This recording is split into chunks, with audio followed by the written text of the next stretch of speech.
I've recently read a very distressing article that say that parents' sleeping patterns only normalize when their babies turn 6.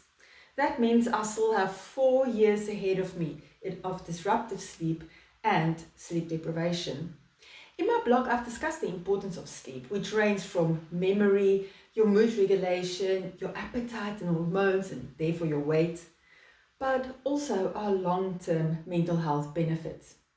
Now, we all go through periods of sleep deprivation. It might be during significant stresses, after the loss of a loved one, and short term, it's sometimes normal to have sleep problems. But if this persists, what can we do about it? Now, I think of sleep in terms of 3 areas where we can have a problem, either to fall asleep or sleep onset, to stay asleep, or then early morning awakening. Now, the first thing that's very, very important is routine. We call it sleep hygiene. That means we should go to bed the same time every evening. You should have a bedtime routine, which might be winding down with a book, take a bath, have some warm milk with Milo or Horlicks or honey. But you need your special routine that you tell your brain it's time to switch off.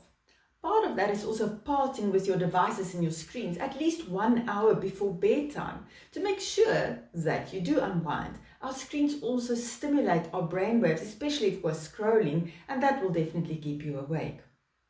One of the other things that's important is what you do during the day. Make sure that you exercise. Try to limit caffeine intake, and for sure try to limit alcohol significantly and at least avoid it after 8 o'clock in the evening, as it definitely can interfere with the quality of your sleep. Also, if you have to work extra hours or maybe go through a period of less sleep due to work obligations or other obligations, try to rather go to bed earlier in a routinized way and rather get up earlier. The quality of sleep before midnight is definitely better than after midnight due to our melatonin secretion, our normal sleep or natural sleep hormone.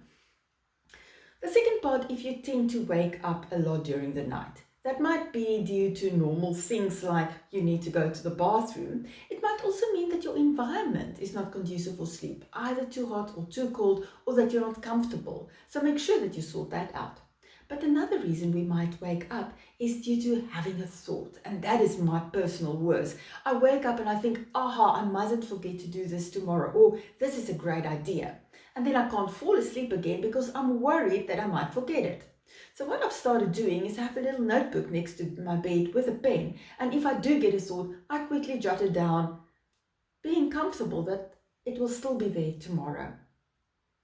The third problem that we might have is waking up very early, long before you need to, and then you lie awake worrying, ruminating, or just not being able to fall asleep. Now, often that early morning awakening can be indicative for us of a mental health issue like depression or anxiety. And I would really recommend that you do seek professional advice if that is a chronic problem. Now, in terms of professional advice, the reason that we need to look at our sleep in that regard as well is that we know that up to 80% of people with chronic sleep deprivation can develop things like anxiety or depression. But also sleep problems might be a symptom of mental health disorders. There's also a place for medication, and when you tried the natural route, maybe of a bit of melatonin or increasing your tryptophan by looking at your diet, sometimes sleep medication has a place short term. Research have shown that it might be beneficial for up to a week, but that there's no real evidence that chronic sleep medication is of any benefit, and there's actually side effects accompanying chronic use. It might be a better idea to work with a sleep coach or a psychologist that's specializing in cognitive behavioral therapy for insomnia if you have chronic sleep problems. I hope this gives you some tips, and may you have restful sleep that leave you refreshed and ready for the next day. Bye-bye.